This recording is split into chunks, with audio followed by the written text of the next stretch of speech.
Pick anything you want, the old ranch owner said with a grin, except the Apache woman. The laughter around the dinner table came fast and loud, bouncing against the dark cedar walls of the ranch house, while whiskey glasses clinked under the yellow glow of oil lamps. Outside, the Wyoming wind dragged dust across the yard in long, crooked lines, rattling the stable doors somewhere beyond the porch. Elias Mercer sat quietly near the far end of the table, one rough hand resting beside his untouched coffee cup. He had ridden nearly 80 miles through dry country to buy horses from Walter Donovan. But the moment he stepped inside this ranch, something had felt wrong. Not loud wrong. Quiet wrong. The kind of man noticed in the way people avoided looking at each other. Donovan leaned back in his chair like a king on a throne, suspenders stretched over his thick stomach, silver watch chain glinting against his vest. "Girls," he said proudly to his 3 daughters, "tomorrow I'm opening the East Storage Room. Silks from St. Louis, jewelry from New Orleans, even imported mirrors from back east. Pick anything you want." The daughters exchanged quick glances, but none of them smiled the way Donovan expected. The oldest girl, Clara, lowered her eyes toward her plate. The youngest twisted her napkin nervously in her lap. Then the middle daughter spoke softly. "Anything." Donovan laughed again. "Anything money can buy." The wind outside groaned against the windows. Somewhere near the barn, a horse kicked wood hard enough to echo through the night. Elias noticed something else then. A woman standing near the doorway beside the kitchen. Quiet. Still. Almost invisible if a man wasn't paying attention. Copper-brown skin touched by years of sun. Long black hair braided loosely over one shoulder. A plain earth-colored dress with faded stitching at the cuffs. She carried an empty tray against her hip, while her eyes remained lowered toward the floorboards. No jewelry. No smile. No voice. Donovan noticed Elias looking. "That one," he scoffed. "Just an Apache stable hand. Barely speaks unless spoken to." The woman did not react. Not even a blink. But Elias noticed the youngest daughter watching her instead of the expensive things her father described. There was affection in the girl's eyes. Not fear. Not pity. Something deeper. Donovan pushed back his chair suddenly and stood. "Come on," he barked. "Let's make a game of it." He grabbed an oil lantern and marched toward the hallway leading to the East Storage Room, while boots scraped against wooden floors behind him. Elias followed slowly with the others. The hallway smelled faintly of cigar smoke and old pine. When Donovan unlocked the heavy door, warm lantern lights spilled across shelves stacked with velvet boxes, silver combs, imported fabrics, polished boots, carved music boxes, and enough wealth to buy half the county. Donovan spread his arms proudly. "Go ahead," he said. "Pick anything you want." Silence followed, long enough for the lantern flame to hiss softly in the dark. Then all 3 daughters turned at once. Not toward the gold, not toward the silk, toward the Apache woman standing quietly near the doorway. Clara's voice trembled when she spoke. "We choose her." The old ranch owner's smile disappeared so slowly it looked painful. And for the first time all evening, the Apache woman finally lifted her eyes. The air inside the storage room turned heavy enough to feel in a man's lungs. Walter Donovan stared at his daughters as though they had spoken another language entirely. The lantern in his hand trembled once before the old man tightened his grip hard enough to stop it. "Do not play games with me," he said quietly. But Clara did not look away this time. Neither did her sisters. The youngest girl stepped closer to the Apache woman standing near the doorway and wrapped trembling fingers around the edge of her sleeve. "We are not joking, Father." Donovan let out a dry laugh that carried no warmth at all. "You girls have lost your minds." Elias Mercer remained silent near the shelves of silver and velvet, but his eyes stayed fixed on the woman. Nayeli. He had not heard her name yet, but somehow the silence around her already felt heavier than every expensive object in that room combined. She stood perfectly still beneath the dim lantern light, eyes lowered once more, as though none of this belonged to her, as though she had learned long ago that hope was dangerous. Donovan turned toward Elias with embarrassment rising beneath his reddening face. Women get strange ideas in their heads after too much sugar and free time. Nobody laughed this time. Outside, the Wyoming wind rolled across the plains with a low whistle, carrying the smell of dust and distant rain through the cracks in the old ranch house walls. Then Clara spoke again, softer now. She taught Lily how to read. The youngest daughter nodded quickly, and she stayed awake 3 nights when I had fever last winter. Donovan's jaw tightened. Enough. But the middle daughter stepped forward next. She also fixed the south fence after the storm while the ranch hands were drinking in town. Elias slowly looked back toward the Apache woman. Small details began fitting together inside his mind. The careful stitching on the girl's coat sleeves. The calm horses outside despite the rising weather. The quiet order inside a house ruled by a loud man. Donovan suddenly shoved the lantern onto a nearby crate hard enough to rattle the silverware. She works here. That is all. For the first time, Nayeli lifted her eyes toward him. Not angry, not frightened, just tired. The kind of tired that settled deep into the bones after years of swallowing words that never mattered anyway. Elias felt something shift uncomfortably inside his chest. Donovan noticed it too. Mercer, he muttered, forcing another grin onto his face. You came here for horses, not family drama. Elias nodded once. That is true, but his voice sounded distant even to himself, because now he noticed things he had missed before. The faint bruise-colored shadows beneath Nayeli's eyes from lack of sleep. The roughness on her hands from ranch work. The way the girls unconsciously drifted closer toward her whenever Donovan raised his voice. Then lightning flashed outside the windows, bright enough to turn the room silver for half a second. A storm was coming fast across the plains. Somewhere beyond the ranch house, horses began stomping nervously inside the stable. Nayeli's head turned immediately toward the sound. Her entire posture changed in an instant. Alert. Listening. Donovan scoffed under his breath. Those animals listened to her better than they listened to most men. The youngest daughter whispered something then. So quietly Elias almost missed it. That is because she is kinder than most men. The old ranch owner looked ready to explode, but before another word could leave his mouth, a terrified ranch hand burst through the hallway door, rainwater dripping from his hat brim. Sir, the man gasped, struggling to catch his breath. There is smoke coming from the hay barn. For half a second nobody moved. Then the smell reached them. Smoke. Thick and bitter, drifting through the hallway beneath the sharp scent of approaching rain. Walter Donovan cursed under his breath and stormed toward the front door while boots thundered across the wooden floor behind him. Elias followed close behind, his coat catching the cold wind the moment the ranch house doors burst open. Outside, the night had turned wild.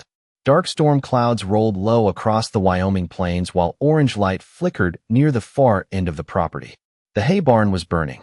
Flames climbed through the dry timber walls in twisting waves, throwing sparks high into the wind like swarms of fireflies. Horses screamed inside nearby stalls, stomping hard enough to shake wood loose from the fences. Ranch hands ran in every direction carrying buckets, shouting over one another without any real plan. Fear spread faster than the fire itself. But through all the chaos, Elias noticed one person moving differently. Nayeli. She did not shout. She did not panic. She crossed the muddy yard with calm, quick steps while the storm wind whipped strands of black hair loose around her face. Open the north gate, she called to the ranch hands.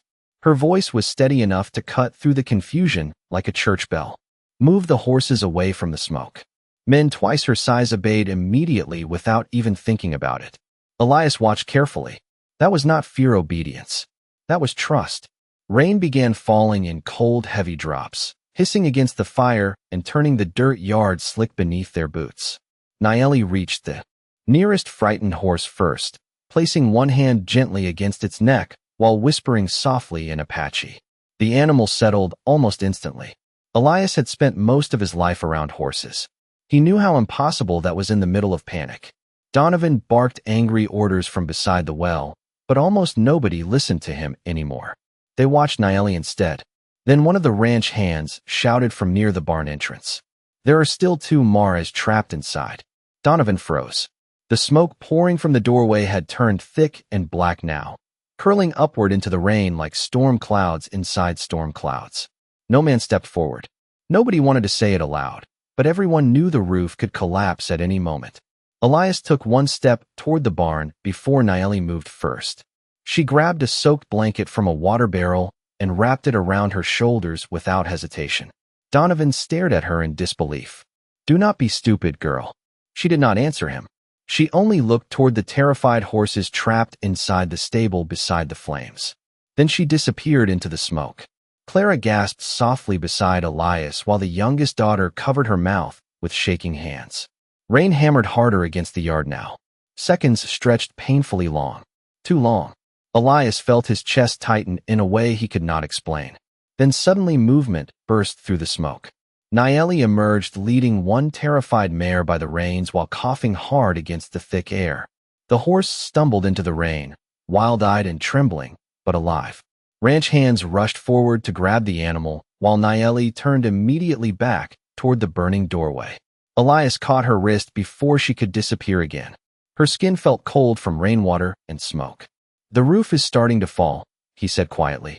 For the first time that night, she looked directly into his eyes. Deep dark eyes shaped by exhaustion and something older than exhaustion.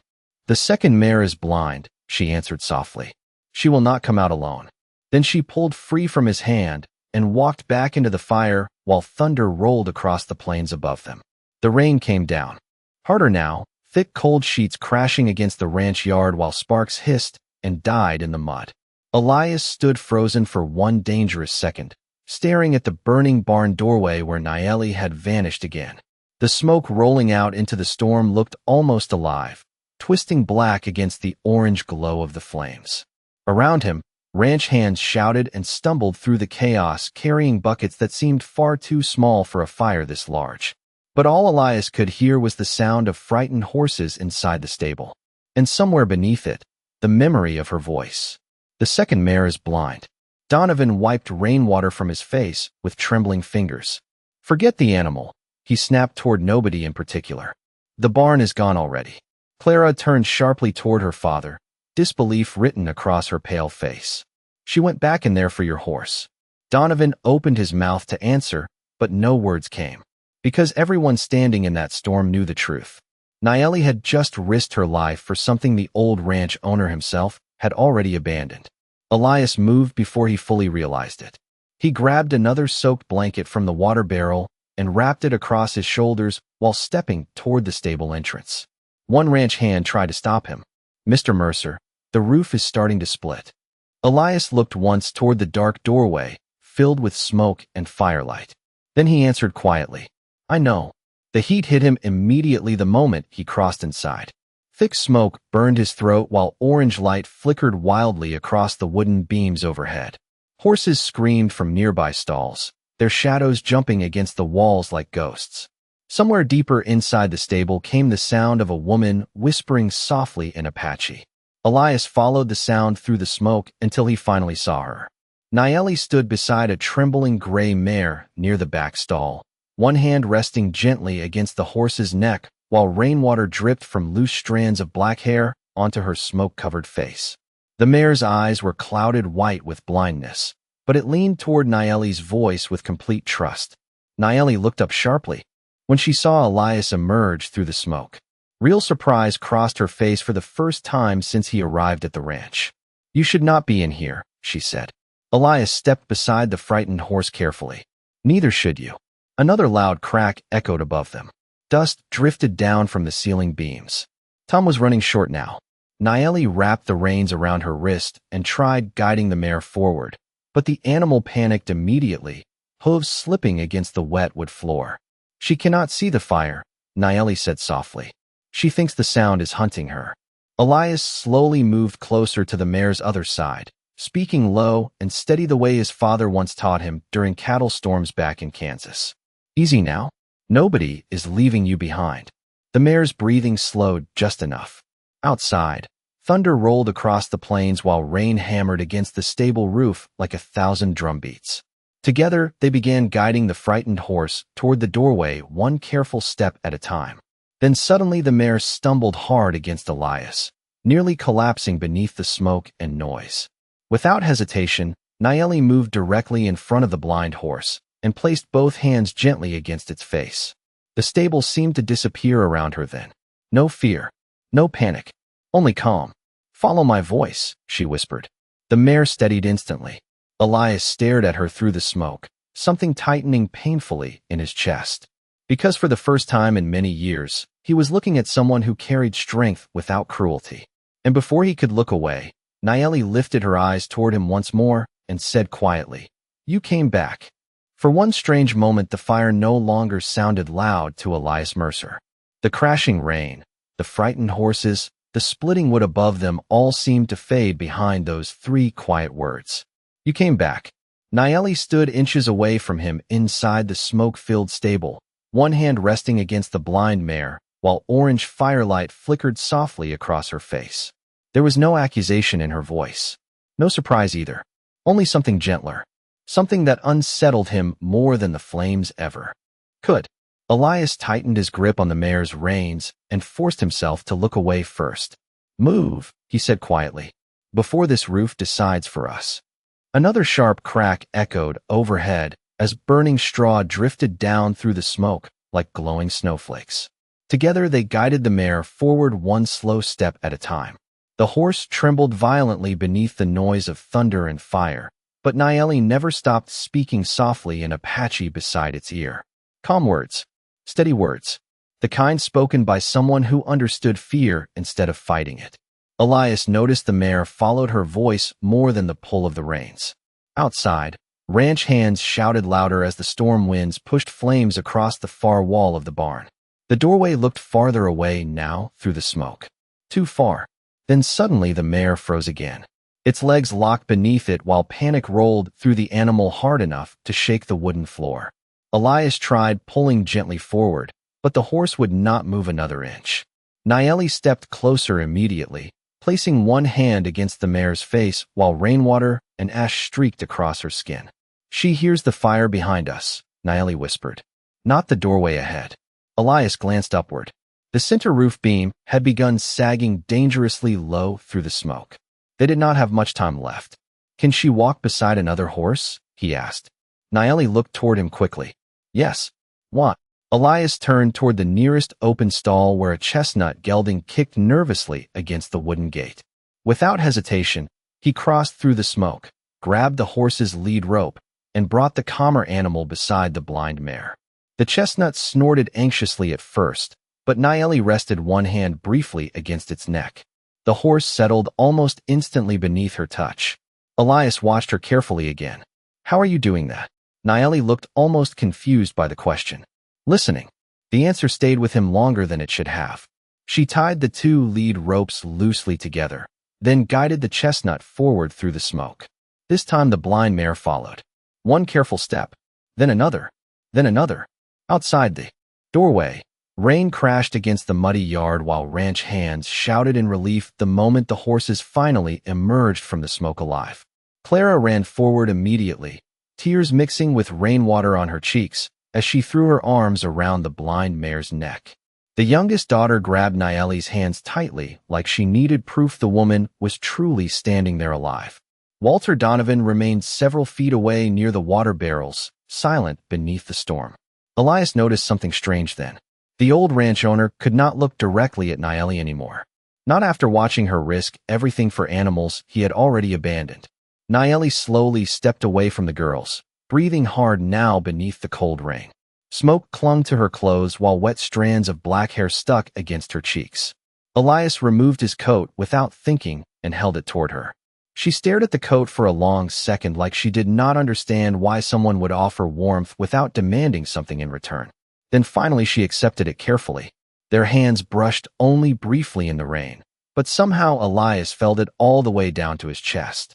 And standing there beneath thunder and firelight, he realized something dangerous. This woman had been invisible to everyone in this ranch for years. But now that he had truly seen her once, he could not stop seeing her at all. The storm finally began drifting east sometime after midnight, leaving the ranch wrapped in wet silence and the sharp smell of burned hay.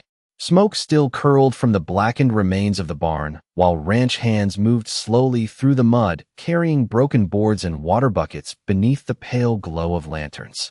Most of the horses had settled by then, though every now and then one nervous whinny still floated across the dark pasture like a bad memory, refusing to leave. Elias Mercer stood alone beneath the porch roof, watching rainwater drip from the brim of his hat onto the wooden steps below. He should have left hours ago. The horse deal no longer mattered much to him now. Yet something inside him refused to ride away from this place. The front door creaked softly behind him. "Clara." stepped outside holding a folded wool blanket against her chest. "She is in the stable," the young woman said quietly. Elias looked toward the far side of the property where a small lantern glowed faintly through the darkness. "The horses?" Clara shook her head slowly. "No. Her." Elias frowned slightly. "After tonight?" Clara gave a sad little smile. "Father still does not allow her inside the house after dark." The words settled heavily into the cold night air. Elias glanced back toward the ranch house windows glowing warm gold against the storm-dark plains. Then toward the distant stable lantern where Nayeli sat alone despite saving half the ranch only hours earlier. Clara hesitated before speaking again. "She will not complain about it. She never does." Elias took the blanket gently from the girl's hands. "Go get some sleep." Clara studied him for a long second, then nodded once before disappearing back inside. The ranch grew quiet again except for the distant sound of horses shifting in their stalls. Elias crossed the muddy yard slowly beneath the fading rain clouds, boots sinking softly into wet earth. The stable smelled of leather, cedar wood, and damp hay when he stepped inside. Lantern light flickered gently across the stalls, casting long golden shadows against the walls. Near the far corner, Nayeli sat beside the blind mare wrapped in an old thin shawl, carefully brushing rain-damp strands of mane from the horse's neck. She looked up immediately when Elias approached, though surprise crossed her face again seeing him there. "You should be resting," he said quietly. Nayeli glanced toward the mare beside her. "So should she." Elias stopped beside the stall gate, studying the woman more carefully now in the calmer light. Without smoke and rain hiding her features, he noticed the exhaustion beneath her eyes even more clearly. Not one night of exhaustion. Years of it. He held out the folded wool blanket. "Clara asked me to bring this." Nayeli stared at the blanket silently for a moment before accepting it with both hands. Her fingers brushed the rough wool almost carefully, like someone touching something expensive they were afraid to damage. "Thank you," she said softly. Elias leaned one shoulder against the stall post while the mare breathed slowly beside them. "You know," he said after a long silence, "most people would have run from that fire tonight." Nayeli lowered her eyes toward the horse again. "Most people do not stay where they are needed." The answer hit him harder than he expected. Outside, wind moved softly through the wet cottonwood trees beyond the pasture. Elias noticed something then hanging from a nail beside Nayeli's small bedroll near the stable wall. A child's drawing. Crude pencil lines on old paper showing three girls standing beside a woman with long dark braids beneath a bright sun. The youngest daughter had signed her name crookedly across the bottom corner. Elias looked back toward Nayeli slowly. "They love you." Nayeli's expression shifted for the first time all night. Not quite sadness. Something quieter. More dangerous. "Children love whoever makes them feel safe," she whispered. Then she pulled the blanket tighter around her shoulders while the lantern light flickered softly across her face, and Elias realized with sudden painful clarity that nobody in this ranch had ever truly protected the woman sitting right in front of him. Morning arrived slowly across the Wyoming plains, pale gold sunlight spreading over wet grass and blackened timber, while thin smoke still drifted from the burned barn ruins. The storm had passed during the night, leaving the ranch strangely quiet. Too quiet. Even the horses seemed calmer now, their breathing soft against the cool morning air as ranch hands moved silently between the stalls. Elias Mercer had barely slept at all.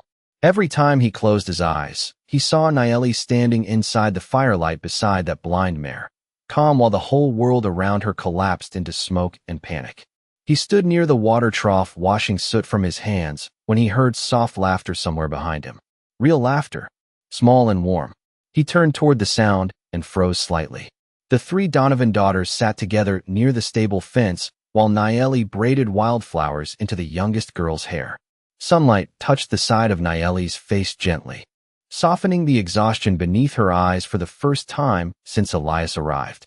The girls leaned toward her naturally, like flowers turning toward warmth. Clara noticed Elias watching and smiled faintly. "She used to do this every spring when we were children." Nayeli immediately lowered her eyes again and stepped back slightly, as though remembering her place the moment another adult entered the yard. Elias hated how quickly that happened. "You braided their hair?" he asked quietly. The youngest daughter answered before Nayeli could speak. "She taught us songs too." The middle daughter nodded. And reading. Elias glanced toward Naeli in surprise. You read? Donovan's rough voice suddenly cut across the yard before she could answer. Better than half the men in this county, unfortunately. The old ranch owner approached slowly through the mud, leaning heavily on his cane while smoke drifted behind him from the ruined barn. He looked older this morning somehow. Smaller too. Clara stood carefully. Father. Donovan ignored her.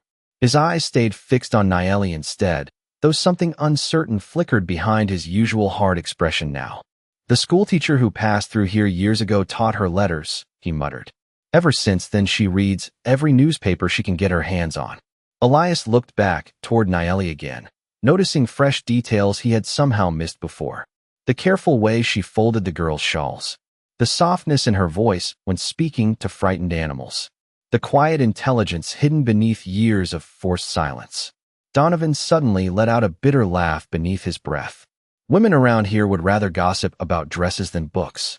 Yet somehow the Apache girl is the only one who reads the stock reports before I do. The words were meant as mockery, but nobody laughed. Not even Donovan himself. Clara stepped forward slowly then, gathering courage from somewhere deep inside herself. Father, she said quietly, do you know why we chose her last night? Donovan's jaw tightened instantly. We are not discussing that again. You should. Her voice trembled, but she kept going anyway. Mother died when Lily was 5. You stopped speaking after that. Silence spread across the yard. Even the ranch hands nearby stopped moving. Clara looked toward Naeli now instead of her father. She raised us. Donovan looked away sharply toward the burned barn ruins. The middle daughter wiped tears from her cheeks before speaking next. When we were sick, she stayed awake beside us. The youngest girl's voice came last, small enough to almost disappear into the morning wind. When we were scared of Father's temper, she slept outside our bedroom door. Elias felt something cold settle heavily inside his chest. Naeli stood completely still beneath the morning light, eyes lowered once again like she wished the earth itself would swallow these truths before they fully reached the air. Donovan gripped his cane tighter without speaking. Then finally Elias asked the question none of them could stop thinking anymore. If she means this much to your family, his eyes shifted slowly toward the old ranch owner. Why is she still sleeping in the stable? Nobody answered him. Because sometimes the ugliest truths are the ones spoken out loud for the very first time.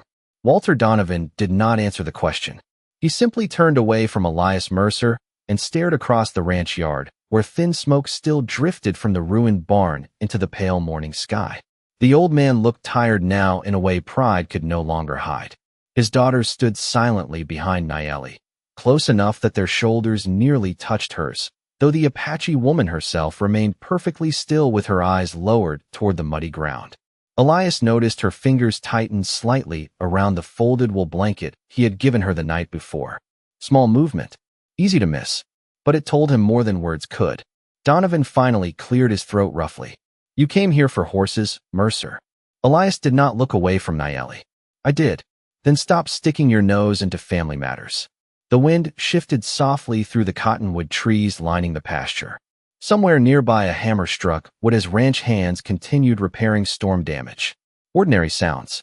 But the silence standing between these people no longer felt ordinary at all. Elias slowly removed his gloves, one finger at a time. How much? Donovan frowned deeply. What?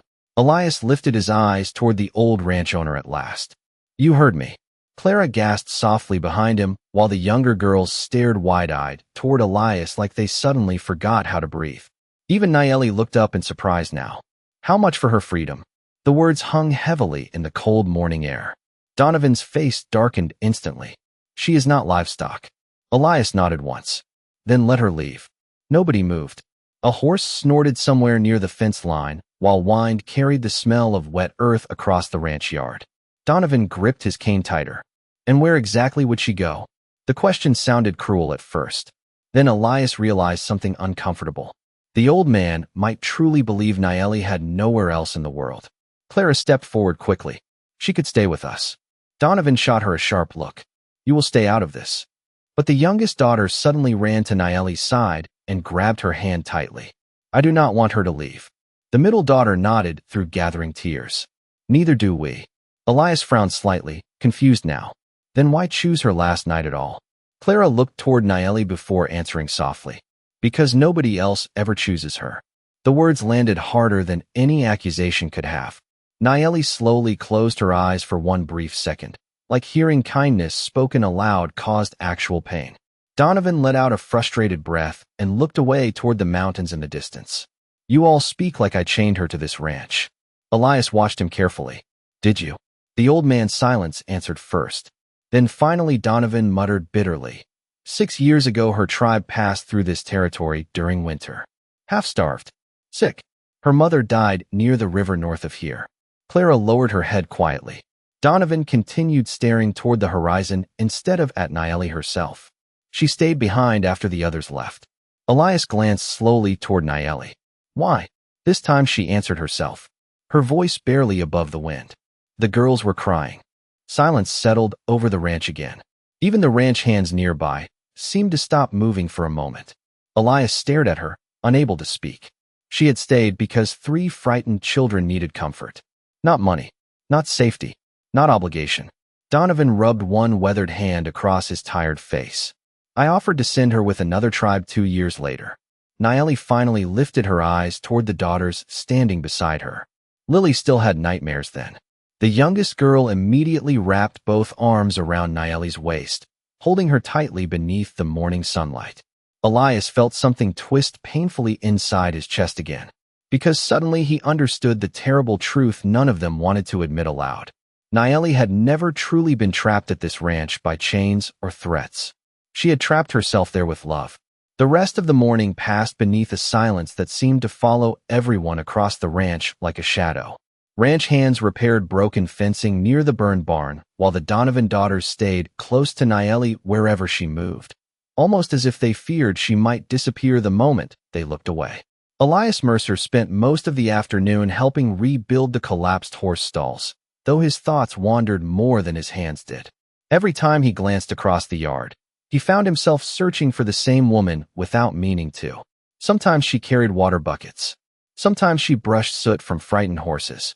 Sometimes she simply stood beneath the cottonwood trees with the youngest daughter beside her, listening quietly while the child spoke. Yet no matter where Naeli walked, she moved like someone trying not to take up too much space in the world. That bothered Elias more than he cared to admit.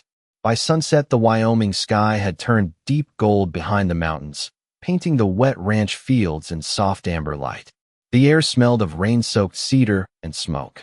Elias sat alone near the stable fence, sharpening a worn pocket knife, when soft footsteps approached through the grass. Clara lowered herself carefully beside him on the fence rail, folding her hands in her lap. For a while, neither of them spoke. They simply watched Naeli in the distance, hanging damp blankets near the stable wall, while evening wind tugged gently at her dark braids. Finally, Clara broke the silence. She was supposed to leave 3 different times. Elias looked toward her slowly. Clara nodded toward Naeli. The first winter after her mother died, another Apache family offered to take her south. Her eyes lowered sadly. But Lily stopped speaking after Mother passed away. She only spoke to Naeli. Elias listened quietly while the wind moved through the pasture grass around them. Then 2 years later, Clara continued softly. A missionary couple from Cheyenne offered her work in town teaching children to read. Elias frowned slightly. Teaching? Clara gave a faint smile. She reads better than anyone in this ranch, except maybe Father. Elias glanced back toward Naeli again, noticing the careful patience in every movement she made. Clara's voice grew quieter now. But that same week I got sick with scarlet fever. Elias felt his grip tighten slightly around the pocket knife handle. She stayed. Clara nodded once. For 32 days, she barely slept. She sat beside my bed every night changing cold cloths while Father locked himself in his office pretending not to be afraid. The setting sun painted tears gold against Clara's cheeks. The doctor later said I would have died alone without her. Elias looked down toward the dirt thoughtfully while the ranch yard slowly darkened around them.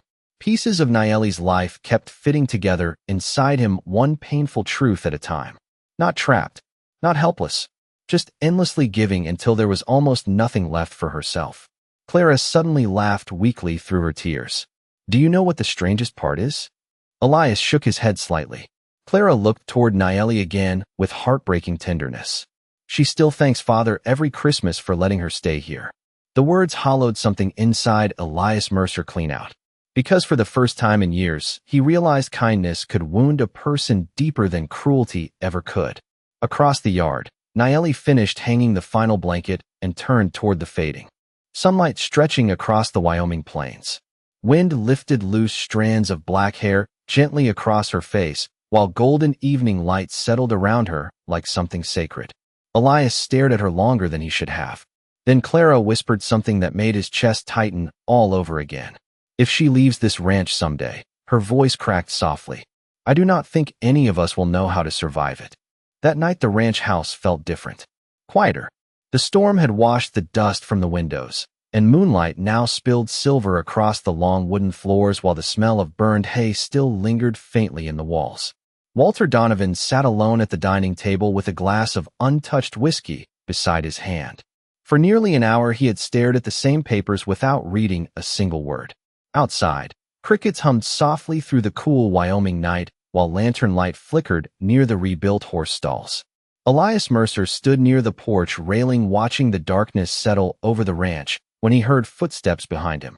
Donovan stepped outside slowly, leaning heavier on his cane than before. Neither man spoke at first. The old ranch owner simply stared toward the stable where a small lantern still glowed faintly through the night. She always stays awake after storms, Donovan muttered eventually. Elias glanced toward him. Donovan let out a dry breath through his nose. Says frightened horses sleep easier if someone stays nearby. The wind shifted gently across the porch, carrying the smell of cedar smoke from the dying fire pit near the yard. Elias folded his arms. Your daughters love her more than they fear you. The old man flinched slightly at the words, though he tried hiding it behind another bitter laugh. Children are foolish. Elias shook his head once. No, children are honest. Silence settled between them again. Somewhere in the distance a horse snorted softly inside the stable. Donovan stared toward the sound with tired eyes. You think I do not know what they see when they look at her? Elias said nothing. Donovan's voice lowered. Their mother used to sing while brushing their hair before bed. After she died, nobody touched this house for months. It felt cold all the time. He swallowed hard once before continuing. Then one day I came home and found that Apache girl sitting on the kitchen floor reading stories to my daughters by lantern light. The old man looked down at his weathered hands. The house sounded alive again. Elias listened quietly while moonlight stretched long shadows across the porch boards beneath their boots. Donovan rubbed one hand slowly across his face. I told myself letting her stay was charity. A long pause followed. Truth is, I needed her more than any of them did. Those words seemed to cost the old man something painful to admit aloud. Elias looked back toward the stable lantern glowing softly through the darkness. Then why keep treating her like an outsider? Donovan laughed weakly, but there was no cruelty left in the sound now. Only shame. Because every time I looked at her, I remembered what kind of man I had become after my wife died. Wind moved softly through the cottonwood trees beside the porch. Elias thought about Nayeli sleeping in the stable beside frightened horses while the family she saved slept warm inside the ranch house. He thought about the way she thanked people for crumbs of kindness they should have offered freely years ago. Then suddenly movement caught his eye near the stable yard. Nayeli stepped quietly into the moonlight carrying a lantern in one hand and a small tin bucket in the other. She paused near the water trough when she noticed the two men watching from the porch. Even from a distance Elias saw it happen immediately. Her shoulders straightened carefully. Her expression softened into polite emptiness. The invisible mask returning. Donovan lowered his eyes first. She still thinks she has to earn her place here every single day, he whispered. Nayeli started turning back toward the stable, probably hoping not to disturb them further. But before she could disappear into the shadows again, Elias suddenly stepped off the porch. Donovan looked up sharply. The cowboy crossed the moonlit yard slowly until he stopped beside Nayeli near the water trough. For a moment neither of them spoke. The lantern light glowed softly against her copper-brown skin while cool night wind lifted loose strands of black hair across her cheek.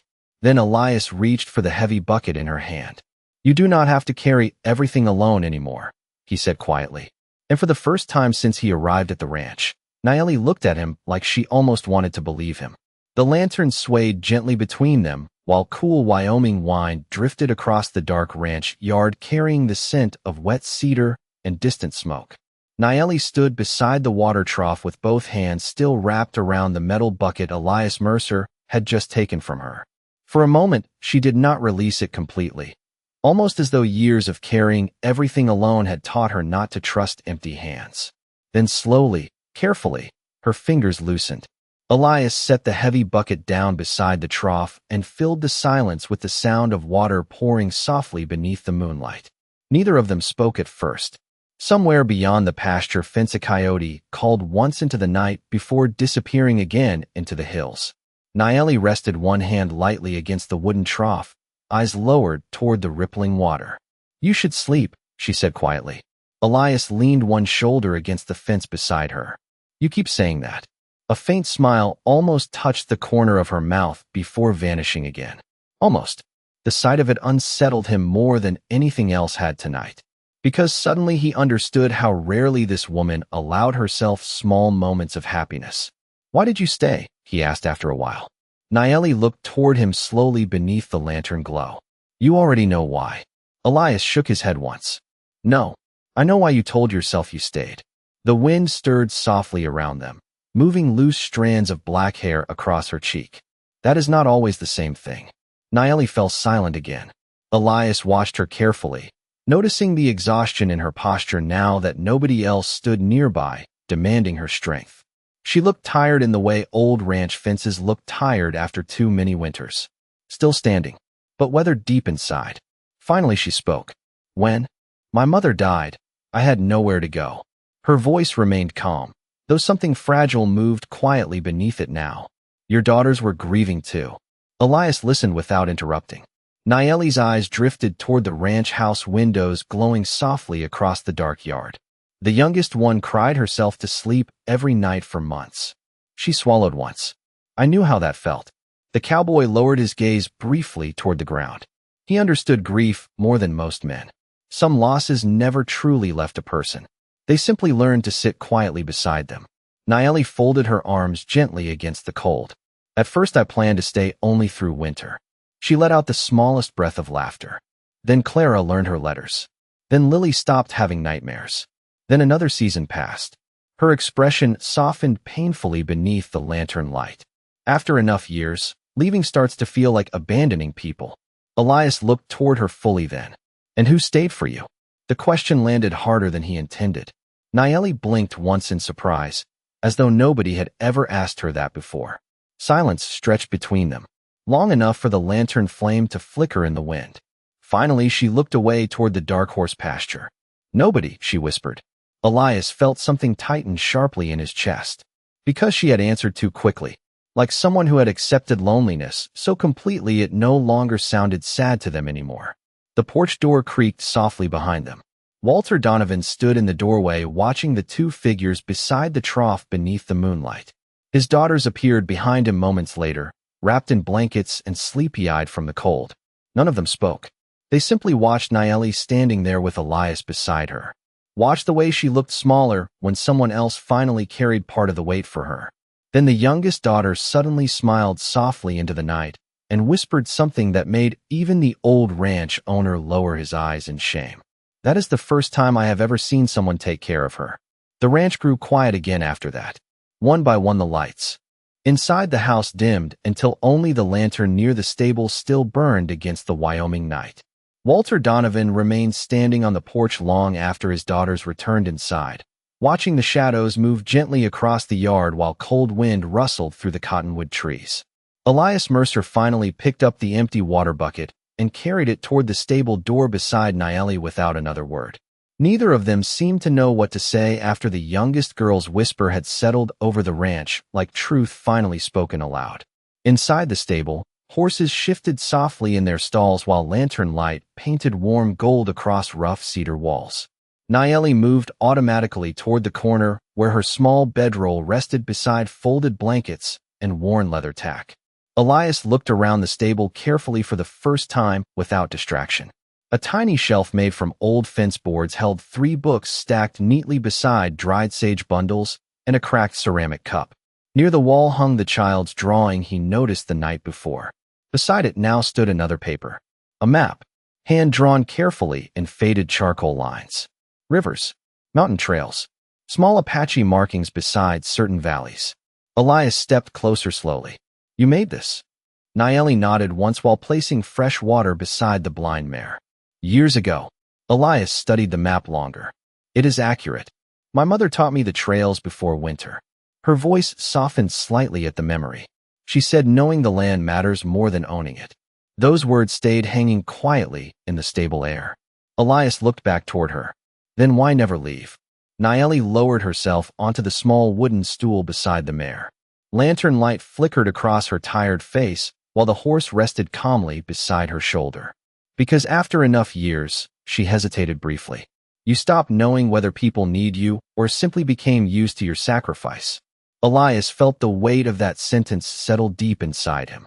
Outside, porch boards creaked softly beneath slow footsteps.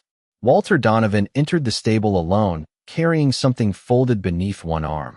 The old ranch owner looked uncomfortable standing there among the horses and lantern shadows, almost like a stranger inside his own ranch. Nayeli immediately stood the moment she saw him, shoulders tightening automatically. Elias hated seeing that happen now. Donovan noticed it too. Shame crossed his face before disappearing beneath exhaustion. Without speaking, he held out the folded object toward Nayeli. A heavy winter coat lined with wool. New, unworn. Nayeli stared at it silently, without moving. The winters are colder out here than they used to be, Donovan muttered roughly. You should not be sleeping in a stable anymore. The entire room went still. Even Elias stopped breathing for half a second, because those words sounded less like an order and more like a confession arriving 20 years too late. Nayeli looked down at the coat slowly. Mr. Donovan. He shook his head before she could finish. Walter.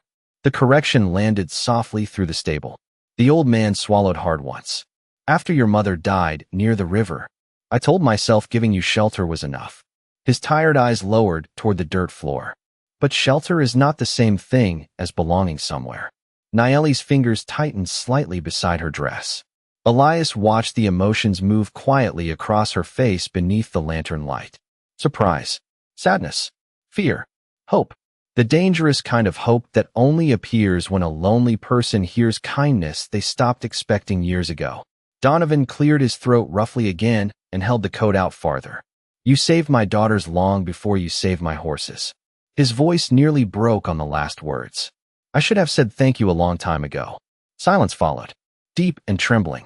Then slowly, carefully, Nayeli accepted the coat into her hands like someone receiving proof that winter might finally end someday. And standing there inside the stable beneath warm lantern light and the quiet breathing of horses, Elias Mercer realized the hardest thing a proud man could ever do was admit that the person he once overlooked had become the heart of his entire home. Winter passed quietly after that night. Snow came early across the Wyoming plains, covering the black scars of the burned barn beneath clean white silence, while smoke curled warmly from the ranch house chimney each evening. The stable no longer held a lantern through the night anymore. Walter Donovan had ordered one of the upstairs rooms prepared before the first hard freeze arrived, though nobody on the ranch missed the deeper truth hidden beneath that decision. Nayeli was no longer sleeping beside the horses because someone finally understood she had always belonged inside the home she spent years protecting. At first, she moved through the ranch house carefully, almost cautiously, like a guest afraid to touch anything valuable. She still woke before sunrise to feed the horses. Still repaired fences beside the ranch hands. Still read stories to the girls beside the fireplace after supper while snowstorms rolled softly against the windows outside. But little things began changing slowly around the ranch. Warm things. Human things. The youngest daughter no longer reached for Nayeli's hand in secret. Clara openly asked her advice during ranch meetings. The kitchen table grew louder with laughter during supper. Even the ranch hands stopped calling her the Apache woman, after Walter Donovan himself corrected one of them sharply one morning. Her name is Nayeli, the old man said. Just that. But somehow the entire ranch changed after hearing it spoken aloud. Elias Mercer remained through the winter longer than he ever planned. At first, he told himself the mountain passes were too dangerous to cross after heavy snowfall. Then he claimed the horse contracts still needed settling. But deep down he knew the truth long before spring arrived. Every morning, he found himself searching for the same quiet figure moving through drifting snow with dark braids beneath a wool-lined coat. Every evening, he lingered near the fireplace simply to hear her voice reading softly beside the girls. And somehow, without either of them noticing when it began, loneliness slowly stopped sitting beside him quite so often. One late afternoon in early spring, Elias stood repairing the pasture gate while golden sunlight stretched across the thawing plains. Snowmelt trickled softly through nearby grass. In the distance, he saw Nayeli teaching Lily how to guide the blind mare through the pasture, using only voice commands and patience. The horse followed the little girl calmly beneath the warm sunlight. Elias smiled before he realized he was doing it. Walter Donovan appeared beside him near the fence line, leaning against his cane while watching the same scene unfold across the field. "She brought this ranch back to life," the old man murmured quietly. Elias nodded once. "Looks like she always did." Wind moved gently through the prairie grass around them while the mountains glowed gold against the evening sky. Donovan remained silent for a long moment before speaking again. "You know," he said carefully, "there is land east of the creek nobody uses anymore." Elias glanced toward him. The old ranch owner kept his eyes fixed on Nayeli in the distance. Good land for a small schoolhouse. Elias felt something settle warmly inside his chest. Because he already knew exactly who would fill that schoolhouse with books, patience, and children who finally felt safe. Months later, travelers passing through Wyoming sometimes stopped near the Donovan Ranch and stared in surprise at the small white schoolhouse standing beside the open fields. Apache children and ranch children learned together there beneath wide western skies while horses grazed peacefully nearby. And almost every afternoon, a tall cowboy could be seen repairing fences not far from the schoolyard, while a woman with copper-brown skin and gentle dark eyes stood in the doorway listening to children laugh inside. People in town still argued about cattle prices and weather and railroad rumors the way people always would. But eventually even the hardest men stopped whispering when Nayeli walked by. Because kindness carried long enough through a broken world eventually becomes impossible to ignore. And out there on the Wyoming plains, where dust, grief, and pride once ruled everything, a lonely Apache woman who had spent years believing she needed to earn love finally discovered something quieter than romance and stronger than pity. She discovered she had been family long before anyone was brave enough to admit it.